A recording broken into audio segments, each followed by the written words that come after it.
So throughout college, I volunteered a lot of places, most notably an HIV/AIDS service organization in Madison, and I loved it. I loved it a lot. I volunteered there so much that they're like, you know what? There's this temporary position as an HIV case manager. We need someone to fill in while one of our case managers is actually in Africa doing some work over there. Do you want the job? And like seriously, me as a 22-year-old advertising PR major with zero experience in social services, like, sure, let's try it out. A lot of my career has been me saying, sure, let's try it out. And I did that. And I loved working with people living with HIV/AIDS and their families and really helping connect them to the support that they needed, the resources that they needed in the community. I learned a lot. So it was this really nice transitional role for me to give me a lot more experience and foundation that propelled me for the work I was going to be doing in grad school.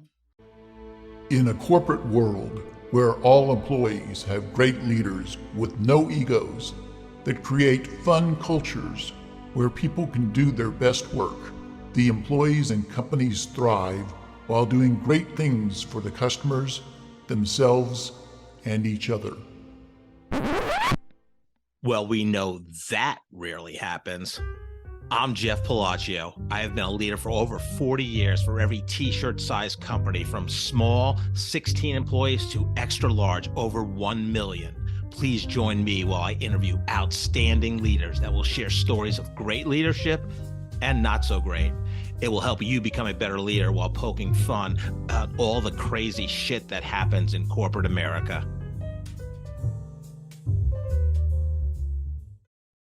Hi, I'm Joe Deshawn, and welcome to the Corporate Couch with Jeff Palacio. Today's episode is brought to you by ExecHQ, a C-suite fractional firm providing elite executives for your business. Today, Jeff is interviewing Jenna Washnieski. Jenna's career includes 20-plus years in the nonprofit industry, with more than a decade in executive leadership. She currently works as a leadership coach and facilitator, helping companies build exceptional cultures and supporting leaders as they develop the confidence to create fulfilling lives both in and outside the workplace. Jenna holds a Master in Public Health, specializing in health promotion and behavioral change. She is an ICF certified professional coach, is certified in integrative enneagram, and is a Leadership Index Master Practitioner, as well as being a certified yoga instructor. You can learn more about Jenna at InWith Coaching, that's INWITH coaching.com. Let's listen as Jeff talks to Jenna. Jenna, welcome this Monday morning to the Corporate Couch. How are you? I'm excellent, Jeff. Thank you so much for having me. I'm really looking forward to this. Oh, God. With your A-game energy, I'm ready. I rested this weekend instead of, drinking a lot of beer and tequila. Because it's Monday morning here on August 26th. But yeah, I'm very excited to talk to you. You have a great story. I'm just so intrigued. I've interviewed over 100 people at this point with the podcast, and I love their career journeys because they're so different, and yours is amazing in a lot of different ways. And I'm excited to talk about it. So Great. yeah. Great. I'm excited to get into it. I'm an open book, so I'm here for it. Yeah, I wanted to try to get you to reveal stuff you've never have in public. So that's my goal. Deal. Well, let's talk about a fun question. Even people that know you fairly well, because you are an open book, what kind of one thing would surprise them about you? I don't know that a lot of people know that I was a cabaret and burlesque dancer for about a decade. And Okay. that's something I haven't revealed to a ton of people, but it's a huge part of my story. I've always loved performing and creating and dancing and being on stage and being around a lot of creative people. And I was going through graduate school, and I needed some sort of outlet. I needed some sort of outlet to just be that version of me. So I found a local cabaret show and I jumped right in. Wow. Do you have any video of that? We can help promote the episode with that, possibly. Right. I've got Oh, lots of pictures. There's somewhere, but yeah, it was that's a really incredible experience. well, that is so funny because we were mentioning our friend Dr. Katie Irvin in Kansas City, and she was on the podcast, and my jaw dropped when her surprise because she was a surrogate mother twice, once to twins and then once just a single birth. But uh, Right. and now with this, I don't know. You and Katie could be tied on biggest surprise. Um, I love it though. I love it. I'm gonna forget what city or town in Wisconsin you were born in, but where were you born and what was Yeah. fun for you growing up? So I grew up, I like to say, like the tippity top of Wisconsin. Basically, you go any further north and you're in Canada or you're in Lake Superior. So grew up in Ino, Wisconsin, very unincorporated town. Just lived along Washnieski Road, which is my last name, of course, and lived out in the middle of the country, the middle of nowhere. And so I had very limited social outlets, but I had my sister and I had my cousins. So I think that's where a lot of my creativity started because I really had no choice but to be very creative out in the middle of the country.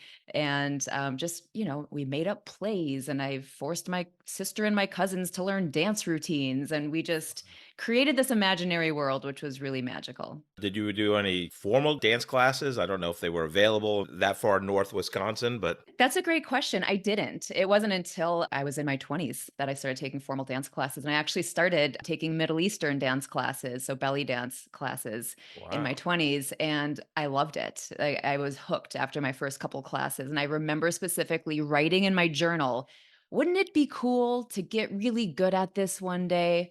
Well, fast forward, I eventually did become quite good and joined the local professional dance company and started dancing in restaurants and weddings and parties and festivals. And so I had a semi-professional belly dancing career as well into my 20s and 30s. Jenna, you never cease to amaze me. It's phenomenal, all the stuff you've done. Growing up, some kids have aspirations when they're adult. I'm gonna do this. Some don't. But did you have any aspirations like, hey, when I'm as old as my parents, or It's really funny that you mentioned that, Jeff, because in preparation for this, our conversation today, I was remembering, I don't know, it must have been a high school class where we had to write a letter to our future selves of love it? what we were doing. And I came across that recently, and it was shocking to me how my 17-year-old self so like just intuitively knew what I loved and what I wanted and what I was passionate about. And I had talked in that letter about how I wanted to have, like, I was a clinical psychologist in that letter, which I'm not now, but the parallels between, really understanding people and their drives and their motivations and helping them be great, those things are same now, right? I talked in that letter about my desire to have a spiritual practice that connects me and grounds me. Well, here I am, however many years later with as a yoga instructor and really connected to my spiritual practice. So I say that because I really believe that when we are younger, we have clues as to what we know deep down we're designed to do and the things that we love and our passions. And so it was just a nice reminder looking at that letter, like, wow. Also in that letter, I said I was going to marry my high school boyfriend. Obviously, that didn't happen. Thank Which goodness. most of us do not marry our high school partner, I guess, but some do. Right. Yeah. Right, but also I said that I love to travel and I was traveling a lot and, like, so it's just interesting, and I'm glad you asked that question because I really do believe that, we know earlier than we think we do what we're designed to be. Yeah. Are you familiar with Debbie Millman? She's a designer. She's done unbelievable logos like Mm, Target, and she runs I don't know, some design institute in New York City. Well known, been on a lot of different podcasts, Tim Ferriss and such. That's how I know her from. But yeah, she has her students write, like when 10 years, where do you want to be? What are you doing? And they mhm. write her back and says it's amazing how many times it works out like that. So I love the practice. That's great. Right, right. I mean, I'm a firm believer in writing things down in my closet over here. I've got 20 years of journals stacked up. Wow. I'm making sense of my world by continuously writing things down and processing. So what's your journaling practice? Do you do it like first thing in the morning or just whenever the thought strikes? It's a little of both, and it goes in phases. There'll be times where it's like a couple of months pass and I haven't really written much, or right now I'm just in a wildly fruitful time, creatively, spiritually, otherwise, and I can't stop the pen from scribbling quickly. So I'm definitely writing every day right now. Yeah, I love that. I love that. So you picked the University of Wisconsin to go to school. I did. Yeah, absolutely. What was the thought process behind University of Wisconsin, as well as was advertising PR your first choice of major? Right. No, that's a great question.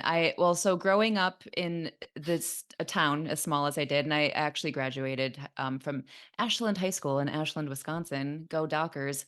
I knew that like it was such a small school, and I loved where I grew up, but I knew I wanted to be somewhere big. And everyone was like, "Are you sure you want to go to Madison? You're just going to be a number there." I'm like, "Great, let me be a number there." Right.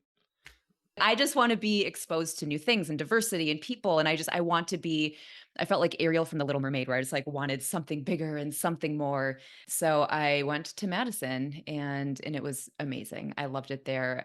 I went in thinking like I'm going to study psychology. And I did take a lot of psychology classes, but I realized I'm like, I'm not sure that I want to pursue the advanced degrees that I would be required to practice psychology. But there's that part in me deep down that says, Jenna, you love creativity, you love speaking, you love communicating. Like, how are you going to harness all of this? And I'm like, well, maybe advertising and PR. And so I pursued that route. And I will tell you, by the last semester of my undergrad, I said, I don't know if I want to sell people stuff for the rest of my life. I don't know if that sits well with my Hmm. values. Right. Do I want to sell people crap that they don't need? I mean, I love advertising PR. I love the creativity. I love the Right. connection of that. But it was in that moment that I said, you know what? How can I use these powers for good? And that's when I decided to look into graduate programs in public health. I love people's journey in college and then what they do right after. So your PR advertising, Matt, undergraduate major, and then you're like, yeah, now I'm going to go pursue my master's in public health. So talk Sure. about that. Yeah. Well, the other thing, you talk a lot about you mentioned before, like, what did I want to be when I grew up?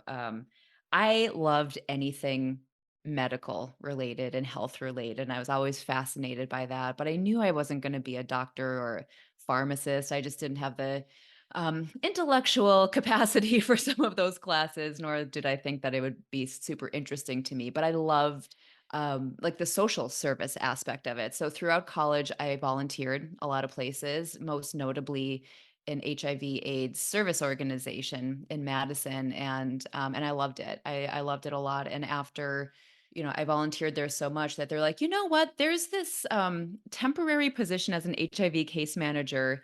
We need someone to fill in while one of our case managers is actually in Africa doing some work over there. Do you want the job? And like, seriously, me as a 22-year-old advertising PR major with zero experience in social services, like, sure, let's try it out. And that's, as I look back, a lot of my career has been me saying, sure, let's try it out. And I did that. And I loved working with people living with HIV/AIDS and their families, and really helping connect them to the support that they needed, the resources that they needed in the community. I learned a lot, and it was a temporary position because I was moving to Minneapolis to get my master's degree in public health. So it was this really nice transitional role for me to give me a lot more, I guess, like experience and foundation that propelled me for the work I was going to be doing in grad school. Yeah, I love that. So I think if you're born in Wisconsin, you have to be a Packers fan. So how did that work? You go to the Minnesota Viking territory at the University of Minnesota. So what were you all right? Did you ever get accosted, like wearing your Brett Favre or jersey or whoever was the quarterback at that Right, time? right. No, I mean, this is a fair question, Jeff. Thank you for your concern of my safety. It is a thing for sure. But the nice thing is that there are a lot of Packer fans in Minnesota, so you are in some friendly territory if you find yourself, in the right bars watching the game. There you go. I love it. Love it. So, yeah, so you go get your master's in public health. Love the pivot. And you can see this throughout your career, and we'll get more into it. But how did you get that first job? Looked like you went to the National MS Society in Mhm. the Minnesota chapter. So my master's degree was in community health education, and I really framed it like, okay, so how do I use my communication skills? How do I create health campaigns? How do I reach a broad amount of people with messages and creativity? And like, how do we do this? Right. So I really like all the work that I did in grad school framed that up for me about using my marketing and advertising PR background to sell good things to people. So when I was interviewing at the MS Society, it was for a role in the marketing department, but doing like grassroots outreach. So grassroots campaigns, really partnering with volunteers to have them tell their stories, training them, mobilizing them, getting them out there. So it really took everything that I had been doing, which is grassroots marketing, working one on one with people, getting them pumped about working for a mission and getting them out there and doing the things. Like it sounded perfect. So I entered into the MS Society with that role. I think it was like grassroots marketing coordinator. And how'd you find out about the role? Did somebody contact you, or did you see it in an ad, either online or? It was shortly after I finished my master's program and my thesis. I was just, applying to jobs all over the place. And I was looking at two sort of different buckets of jobs. One was in research because there's a lot, I get a lot of satisfaction from research where you plug in numbers and you get an answer is either yes or no. I think for me with like all the creativity that I have, sometimes it's just nice to have an objective answer at the end. So I was looking at a lot of research stuff because I do love research, but then I was looking at more of this like these kind of public facing social service roles. So looking back now, I'm glad. I'm glad that I moved into like, I still love doing research, but moving more into that social service space, being more public facing, definitely served me well. Yeah, and I just love how kind of your degrees came together, right? In terms of Yeah. the marketing, creativity part, and then obviously the masters in public health and community engagement. That's just so phenomenal. So yeah, so you lasted there about 8.5 years. What was the impetus to change jobs at that point? So I was with the MS Society for 17 years. So it's just my roles changed and my chapter changed because Right.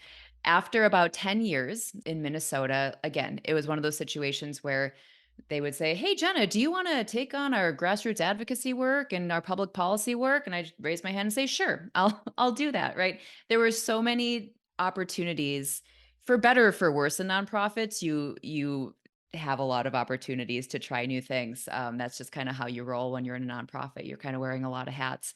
But throughout my time at the MS Society in Minnesota, I every 2 years or so, I was like kind of creating a new role for myself. And I remember specifically this moment.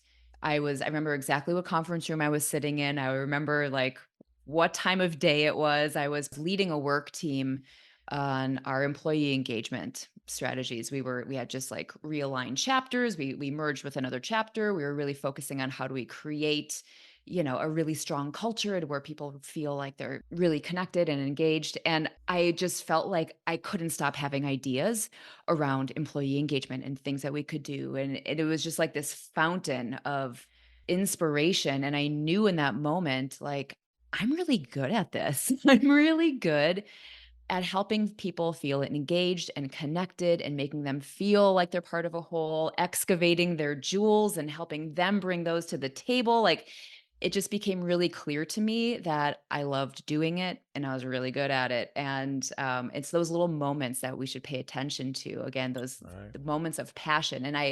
It was after that where I'm like, how do I continue to build a career around this? this type of topic, this kind of feeling where I am leading teams to be their best. So that was a really pivotal moment for me. And shortly after that, the president of the organization at the time in Minnesota was like, Jenna, there is a president position open down in Kansas City for that region. And maybe it's something that you should consider applying for. And at the time, I was like, I don't know anyone in Kansas City.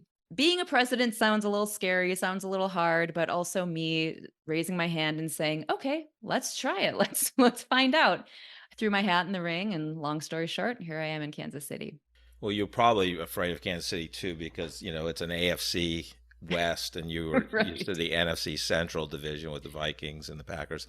What I love about this is it's so good you're probably 36, 37 at this point in your career. And Mm-hmm. I mean, Mm-hmm. yeah, you have a great run, and you're willing to, you're the president of your chapter in Minneapolis and Minnesota is telling you, hey, go apply for this president job. And, to have a president position title, and titles, are sometimes accurate, sometimes not. But I mean, you're basically the MS Society Mid-American chapter president. So you're running a group of X number of people, and it's a big deal. As we talked about when we met and had coffee, I was the first, I think, 10 years that they did the MS 150 bike ride here in Kansas City, I was a part of it.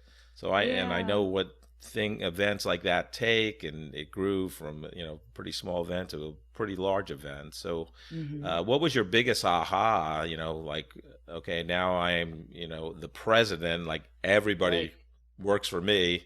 What was a kind of a surprise for you at such a young age, leading a large group of people? That's a really good question, Jeff. And first of all, thank you for your support of the Bike MS event. It's like people like you it always inspired me to work a little bit harder every day. So thank you for your support of that.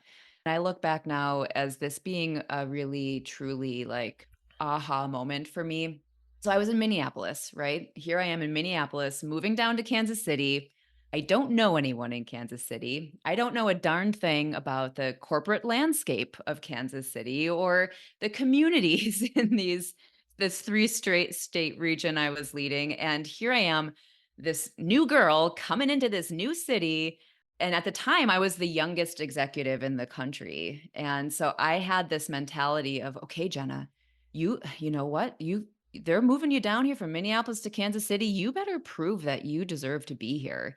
You're young, you don't know anyone, you're new, you got to work really hard to prove yourself. Well, that was my mentality.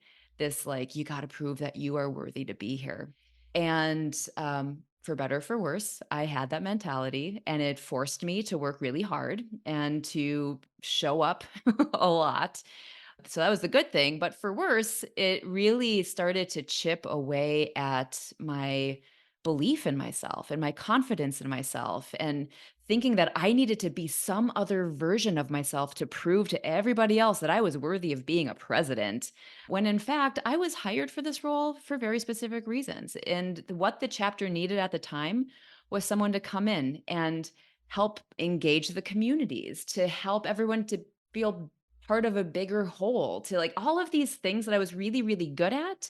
That's what they needed me for. But I had this mentality like, okay, you gotta be a president now. You gotta wear suits. You gotta be serious. You gotta tone down that quirky attitude. You definitely can't tell people you are a burlesque dancer, right? Like there's all this stuff I was telling myself. So I think the biggest surprise, and it chipped away at my confidence to the point where I was just one day I woke up and I'm like, I'm not happy. I'm not happy. And what's Yeah. going on with me? And so that was, I think, the biggest surprise is I thought I had to be someone else to prove to people that I was worthy of being a quote president, rather than just lean into what I knew I was passionate about, I was good at, and I was uniquely designed to do. I can look back now and be like, yep, that was the biggest surprise. Yeah, it's so interesting. So was it, I mean, I know imposter syndrome's thrown about a lot lately, last few years. I mean, was it that type of thing where you were like, I'm 36, 37, and Yeah. yeah. Yeah, I think it's interesting. I love that point because I know for myself, I had, corporate positions with, logo companies like, Sprint and now T-Mobile, and especially at Sprint. I had about a 10-year run there, including my Sprint PCS startup experience. But, it took me a while, and it was probably, in my early 30s, mid 30s, where I'm like, I don't need to be somebody else when I lead people. I'm me, and there was kind of probably two people that helped me in that. I never worked for Harry Campbell. Harry is a former executive at T-Mobile, Sprint, Embark, now CenturyLink, and a few startup companies in Kansas City. And he was Harry. If you ever seen Harry Campbell, he's very down to earth, authentic, and he was one mentor. And I had a consultant that I became friends with, and he helped me in about 3 different opportunities I was working on. Dr. Charles Stryker, who unfortunately passed about 5 years ago. But Charlie was a phenomenal. He had his doctorate in like information systems from NYU.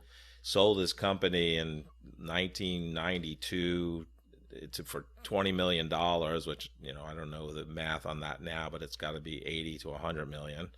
But he was just authentic. Charlie was brilliant, but he was funny.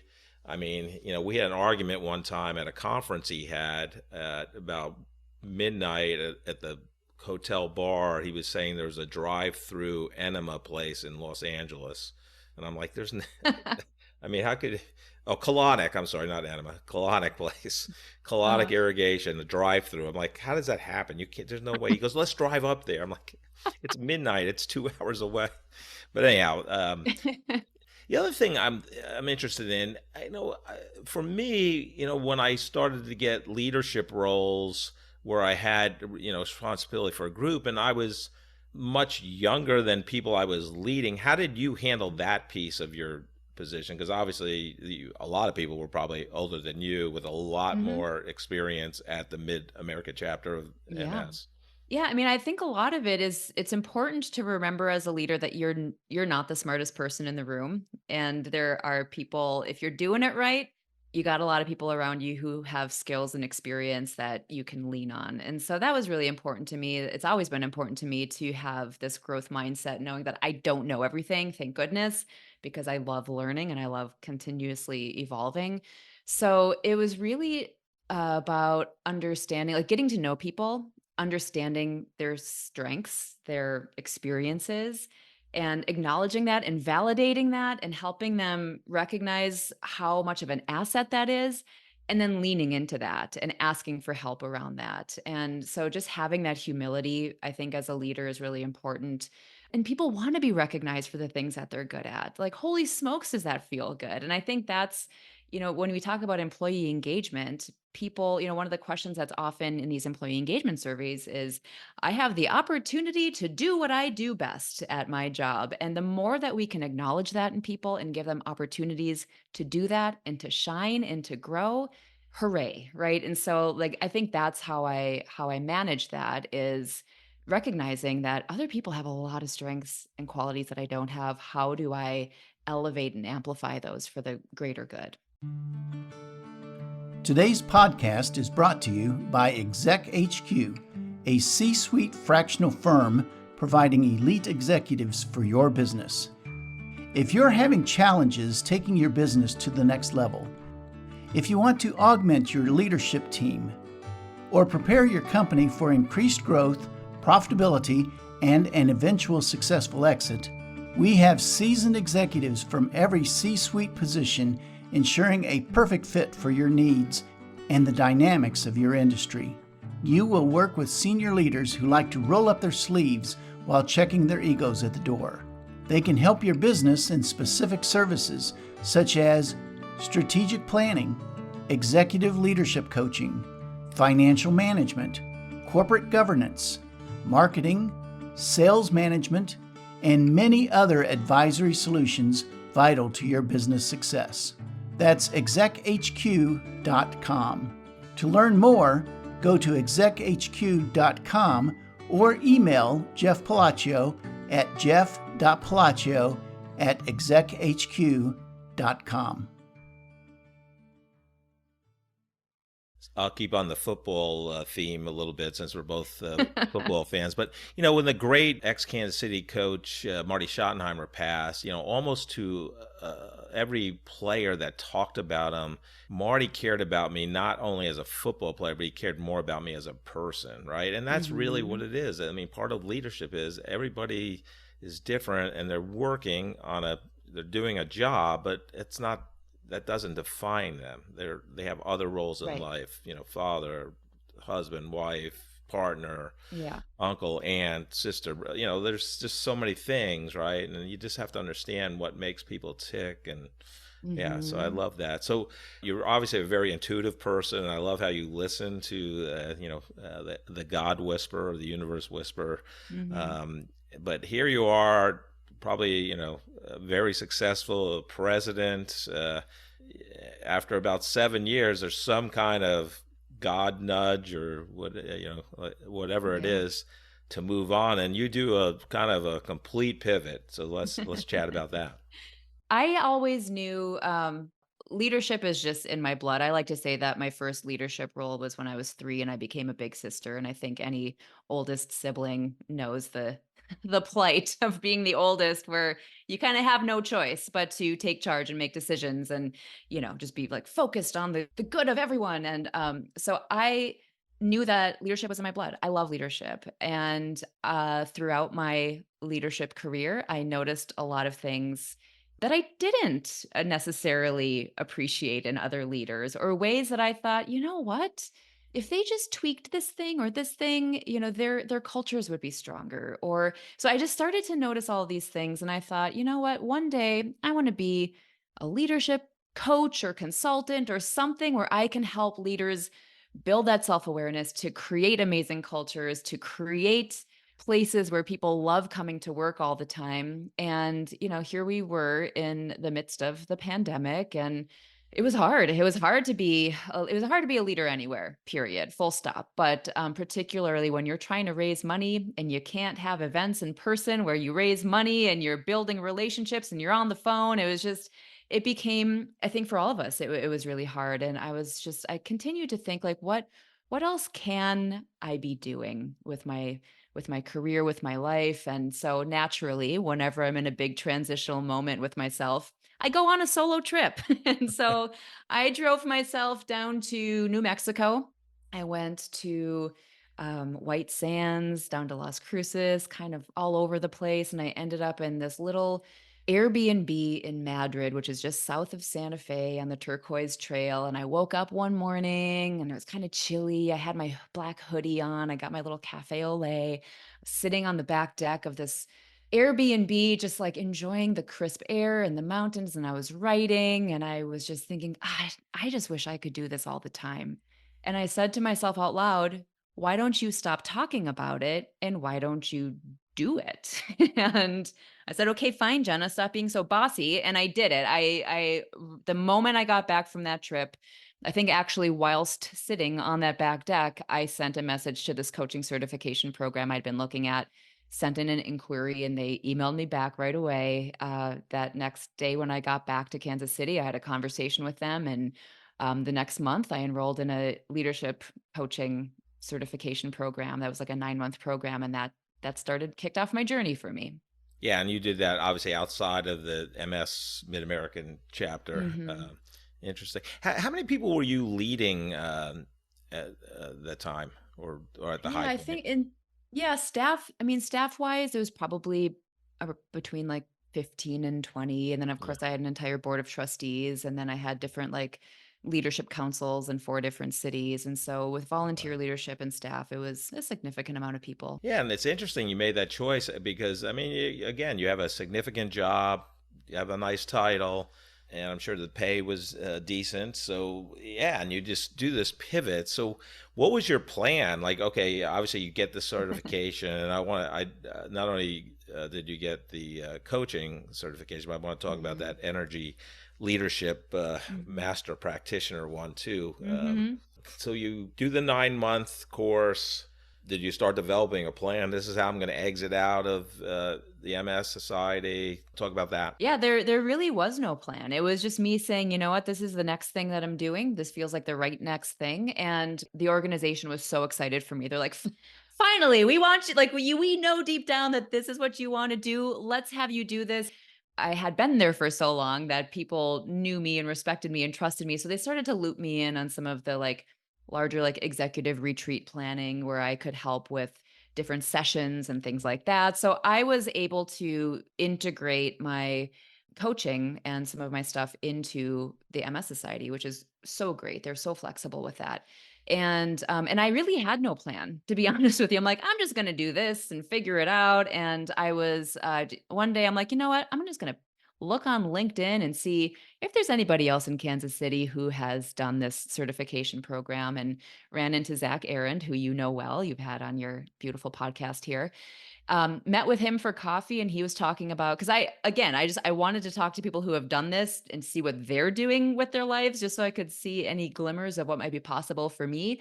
And he was talking about the work that he did at North Point, and he just, dropped a little seed saying, there may come a time where we're going to need someone else to also come in and do this work. North Point is a booming company, really great place to work. We're going to need some more support there. And didn't really think anything of it at the time. But as I continued through that calendar year, again, it was 2021 when I went on that trip to New Mexico. It was in the summer. And on the last day of 2021, I was signing an offer letter to be an internal coach and facilitator at North Point. Yeah, there's so many good things about that story. And this is great advice for people that want to do something different. Try to do it within your company first. So you're leading these, sessions at executive retreats. So you're kind of building your skill set in what you want to do and you're passionate about. I'm sure you did phenomenal. Yeah, so I love that. And the second piece of advice, and I tell recent college graduates this all the time, look at LinkedIn at companies you're interested in or people that you want to be like and what they're doing. And obviously you're not going to do what they're doing right out of school, and meet with them. And since you reached out to start building a relationship with Zach, you got an opportunity from it. Not that that always happens when you reach out, but that's phenomenal. And it's, again, there's no coincidences, things happen. And it was just a good point. And I'm sure, having known Zach, because he's been on the podcast, he was probably had his plan in his mind, and he was going to exit out of North Point. And I believe he even had an agreement with them after 3 years, I'm leaving. And it was probably in that third year period, or, that you happened to have coffee with him or whatever. Right. So yeah, very nice. And I can't remember, you have completely exited North Point today, right? Or are you still? No, I'm still at North Point. Yep. Yeah, I'm still it's amazing. I've been there for 2.5 years now, and I absolutely love it. As you know, it's one of the best places to work in Kansas City. It's just an incredible culture, amazing people, and I'm always learning new things. And it's such a company so focused on innovation and just like this entrepreneurial spirit that I have the ability to, and I love this because I'm, an idea fountain. Creativity is just bursting out of me. I'm like, ooh, I've got an idea potentially for a workshop or a program. And, looking at how, like, what are the needs of the company and how might I get to create something for that? So I've really seen, it's been really fun to see how people are embracing some of the, some of the ideas and philosophies I'm bringing in. Yeah. And just a fantastic kudos to the executive team there on the culture they've built, because again, same thing with Zach Arend, they're allowing people to do other things while they're adding value to North Point, which is, to me is a win-win, and it's a win for you, win for North Point, and it's a win for your, individual clients, right? Because they're getting your expertise and coaching. In terms of getting your own clients outside of North Point, and I know you work there, but what's been the challenges there for you? I think a lot of it for me is I'm still in this place of really trying to determine, where do I add the biggest bang for the buck in the world? Like, what is my unique thing? And I've worked with a lot of clients, and some of them, it's like, yes, they are a great client. They're exactly my demographic. And then there have been some where I'm like, okay, I know now that that's maybe not the kind of person I want to work with. So a lot of it's a little bit trial and error. What I really love doing is when I get to have workshops for people where people get to like really come together, dive into a topic, and continue to grow. Yeah, no, yeah, I think that's phenomenal. And again, it's a learning process, right? And Mhm. I think being selective on who you can help, the focus is important. I'd love to learn more about the Energy Leadership Index Master Practitioner Yeah. certification because I'm big on energy and all this. Yeah, talk about. The coaching certification program that I went through, it was created by this gentleman, Bruce Schneider, and he created this assessment called the Energy Leadership Index. And it's basically like if I were to describe it, because like sometimes you use the word energy and consciousness and people Right. glaze over and they stop paying attention. So basically, what I like to say, it's like, hey, how much self-awareness do you have Mhm. around your reactions in the world? And so for me, it's really like a self-awareness assessment, which I am big on self-awareness. I think it is like the number one most critical, often not utilized leadership trait that people Right. need. But it's really looking at like, how do you view the world? Are you someone who, oh, I'm at the stoplight. Of course, I got another stoplight. This always happens to me. It's always a red light when I'm trying to get somewhere I'm going, right? Is that your mentality? Are you Right. always the victim? Or are you someone who is judgmental and are you like blaming people? And are you trying to like one up people, right? Or are you someone who's like, you know what? It could be worse. It's fine. Is what it is. So it's really like these different lenses that we look Mhm. at the world through. Or are you someone who's like very much into helping other people, maybe even to the detriment of your own boundaries and needs? Or are you someone who's like collaborative and you're bringing people to the table to solve the problems together? So it's the point of all this is that we have all of these lenses, all these viewpoints available to us all the day, every day, all the time. I promise I'm going to be in a victim mode at some point today because I'm a human. And there's going to be another point today where I am elated and full of like creativity and I'm in my flow, right? So the point is, we get to choose which of these lenses that we're looking through. Like, I could be at a stoplight and be like, oh, thank goodness. Now I have a moment so that I can actually put a song on my radio and not be distracted so that I can sing really loud. So it's like, how are we using that stoplight? I'm using this stoplight metaphor. Like, are we looking at it like, oh, of course this happens to me, or ooh, what's the opportunity with this stoplight right now? So we get to choose, and that assessment is an assessment where you get to see, on a good day, Jeff, what lenses are you wearing? How are you looking at the world? So that you can be more self-aware in how you're choosing to react, whether it's in a meeting or with your family or with yourself in your own brain. So it's getting really aware or conscious of how we are reacting and choosing to react to the world around us. Yeah, no, that's so good. So, do you use other outside the IPEC Mm. assessments, like Working Genius, Strength Finders?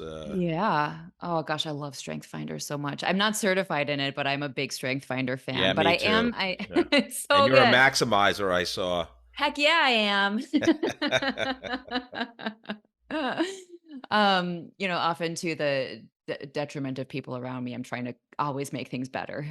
But I'm also certified in the Enneagram, in the integrative Enneagram, which I think is a really powerful tool. And actually, the one that I'm certified in has it's like this 42-page report that gives you some insight into how you're communicating with people and how people might be receiving you based on your communication. So it's got a lot of like corporate and organizational applications to the Enneagram. So I find it to be a eerily powerful tool.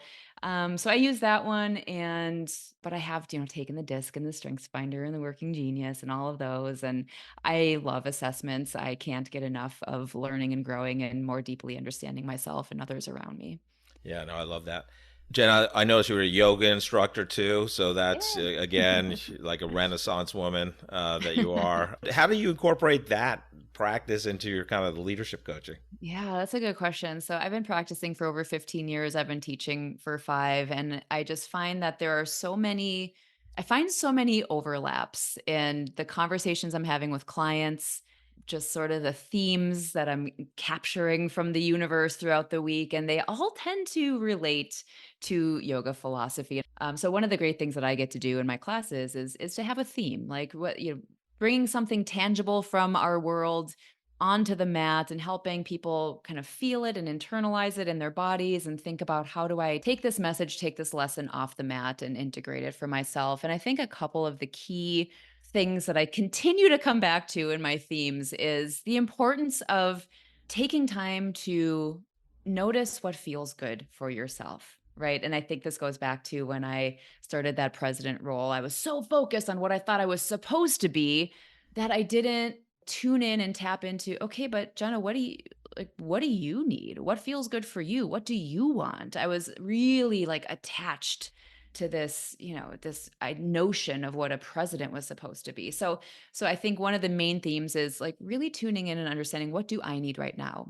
When you understand what you need, you are better able in the world to ask for it, or to be more attuned to maybe what other people need. So that's like one of the big ones. But then the other one, and I mentioned this, is attachment. Like I think, and I'm someone who's always been an achiever, right? I've always been the like leader. I was the senior class president. I was all of these things. I climbed the ladder. I did the things I thought I was supposed to do, and I still wasn't happy. And so this idea that achievement or attachment to outcome is the thing that makes us happy, I've been trying to untangle that for myself and others. And I think that yoga is such a powerful practice of letting go of the outcome and being present with the journey of one step at a time, what's coming next. So those are the two things that I notice on the mat that come up, that I also bring up with clients, that I also am regularly practicing with myself.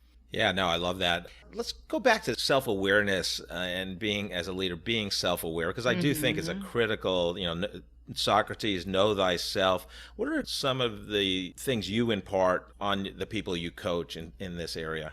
Like I said, I think this is one of my favorite topics. And so much of self awareness is taking time to get to know thyself, right? Like having the courage to sit down and look at those like dusty, dark corners that you might not want to look at.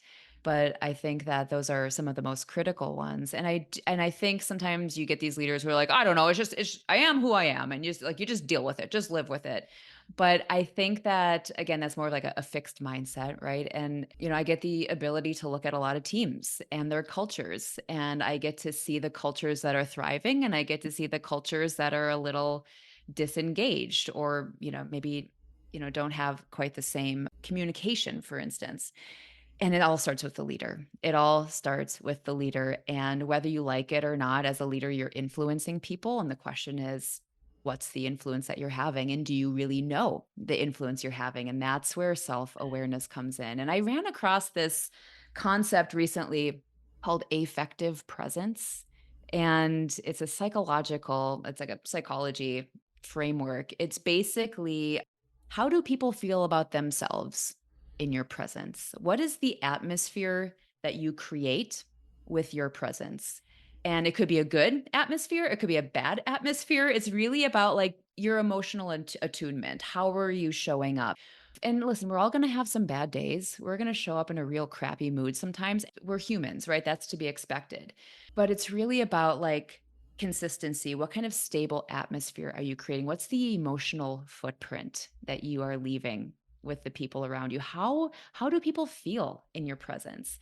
And I think that is so important, because when people know, like when they're like, "Oh, Jeff consistently shows up as this person time after time, and Jeff is curious. He's actively listening. He's not distracted by his watch having messages all the time. He's really like repeating back to me what I'm saying." Like all of that stuff contributes to a culture where people want to communicate more, where they want to share information, where they want to innovate, where they're motivated.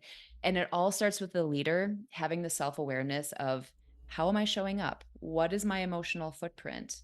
How do people feel in my presence? And again, we can't control how people feel about us, but we can control how we are showing up with consistency and stability and communication and emotional attunement. And all of that comes back to us taking time to do the work of looking at ourselves, taking time to do the stuff that we love to do. I'm a big person on this like concept of balance. I know there's no such thing as perfect balance, but taking time to do the stuff that you love, that fires you up. That's why I was a dancer for most of my career. I'm always doing things that connect me to me so that I can show up with that emotional stability and that, that creating that atmosphere that I know deep down that I want to create for the people around me. I think one of the big lessons I learned in terms of, and everybody's on a leadership journey, there's no destination on it, but, you always strive to improve. But I think one of the biggest pieces of advice that I got was my physical presence. And, everybody has bad days, and everybody has days where, you're a young child sick, you got 3 hours of sleep and you're dead tired the next day, or your dog or whatever it is, right? There's something happened. And, you're not at 100% of usual capacity, but I mean, you have to, and it's good to be transparent about that, but you still should be cognizant of what you're putting out in your, with your outward appearance and how you look and how you're reacting to people and things like that. I think that's big.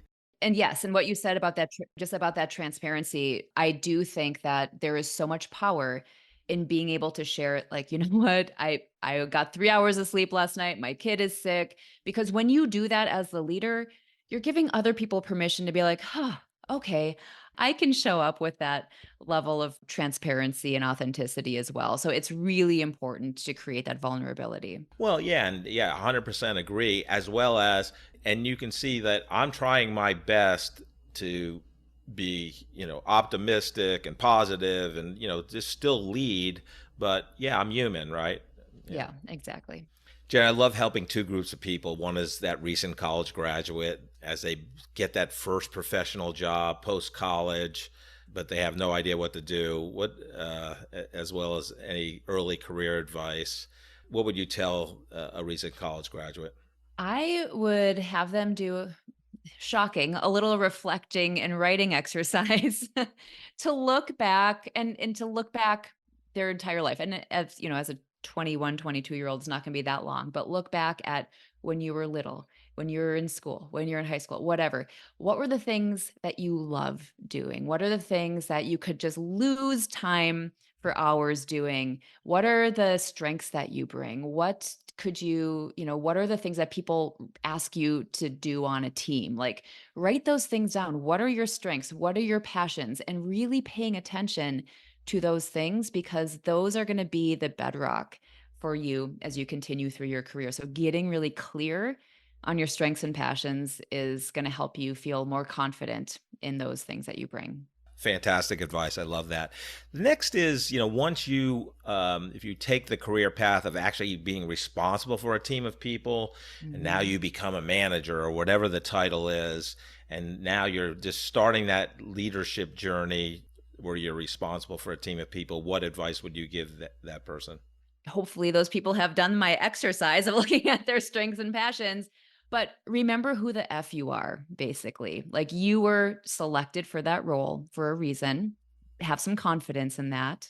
And I do think that sometimes people think, well, I can't do a scary thing because I'm not confident enough to do it. And I say, nope, confidence is the byproduct of doing something scary. So when you were in that leadership role, you're going to be courageous. Be courageous, be brave, do the scary thing, and confidence will come as a result of that. So remember who you are, remember why you're there, and be courageous in using those beautiful jewels.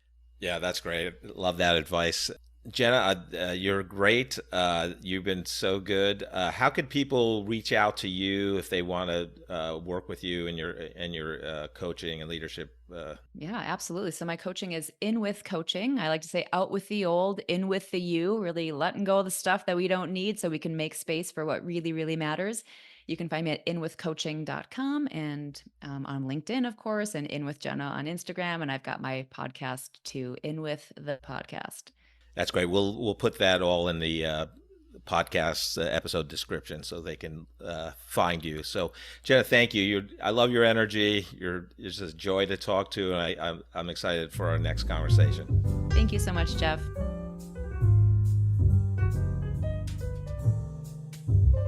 Wow, Jenna's energy, Joe, is just phenomenal. Like, oh my God, it's just, and so articulate. I mean, it's just, and it's one of the fun, I mean, they're all fun conversation, but it was really a conversation where I just felt, not that they're, most of them are like this, but it was just so easy with her. You know, it was just like two people talking.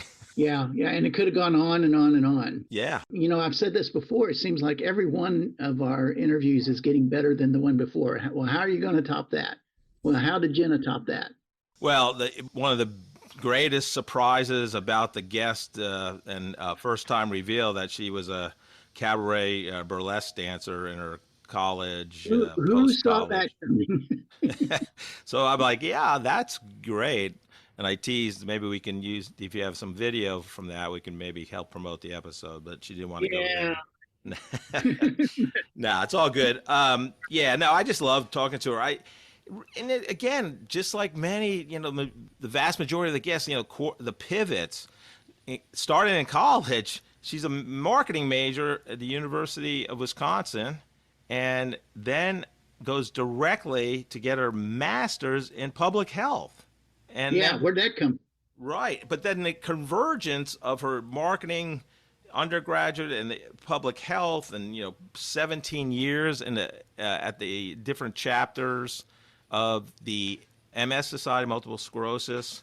Yeah, and then being a 36, 37-year-old president of the Midwest chapter of multiple sclerosis, leading that whole chapter, I just thought it was great. And then she pivots again to be a leadership coach because she felt drawn to it. I mean, you can tell multiple times, there's listen to your intuition. She's very intuitive. She journals. I think she said she had a closet full of journals from all her daily journaling. Yeah. And just, when she felt like she needed to do something, she basically did it, which I just loved. And I loved her focus on self-awareness as a leader, and really for all people it's really critical. I mean, I do the know thyself line from Socrates, a lot, because I think you really have to understand yourself first, whether you're an individual contributor or a leader, but especially as a leader, because that's how you appear. And she talked about this affective presence that I had never heard of, but it's basically your emotional footprint, your emotional energy that you throw out to the people around you that can see you. So it's how people feel in your presence. So I love so many things about the conversation. What did you take away from it, Joe? It was amazing. Like I say, every one of them is getting better than the one before. So you never know what you're going to get on the corporate couch, including a burlesque dancer. But one of the things that she talked about a lot was the fact that she kept going back to leadership, and talked about she was a born leader at 3 years old when she became a big sister. So everything kept coming back to that, which all it did to me, what I was learning from that was all of the disappointments and failures that I had when I was a leader. Now, of course, I've come to realize that since then, I may or may not be a leader, but I'm not really a manager of people. That just wasn't my thing. But I had to kind of learn that through a course of about 15 or 20 years in business, where I kind of came to that conclusion. One of the things that she talked about when she was talking about the Energy Leadership Index was that, and I wrote this down, she said, how do you choose to react to your situation? And I've always held the philosophy, and it's been stated in a lot of different ways before, but I've always held this philosophy: your quality of life is 10% what is handed to you and 90% of how you react to it. Yes, 100%. I agree. Like I say, there's a lot of different ways of phrasing that, but it all comes down to you are in control much more than you're giving yourself credit for. Ultimately, I had to learn that I was in control of whether or not I was going to be a good manager or even a manager at all, or whether I was going to go more on the technical side, which is what it ended up doing. I have a friend or two that has challenged me on that and said, no, you don't understand what it's like to live in my shoes, what it's like to be me. And I still don't sway from that. I still say, no, you don't realize that you are more in control of your life than you think you are. And Jenna obviously is the best example of somebody that's taken control of her life and has become extremely successful as a result. I thought it was a very entertaining and insightful interview. Yeah, no, it's really good. I'm excited to see where she takes her career journey next, and wish her much success in her leadership coaching. So based on Jenna's career journey and leadership advice, Joe, what wisdom would you want to impart on our great listening audience? Today we're going to go to that great philosopher named Adam Grottman, who had this to say one time. He said, "Here's some advice. At a job interview, tell them that you're willing to give 110%, unless the job is for a statistician."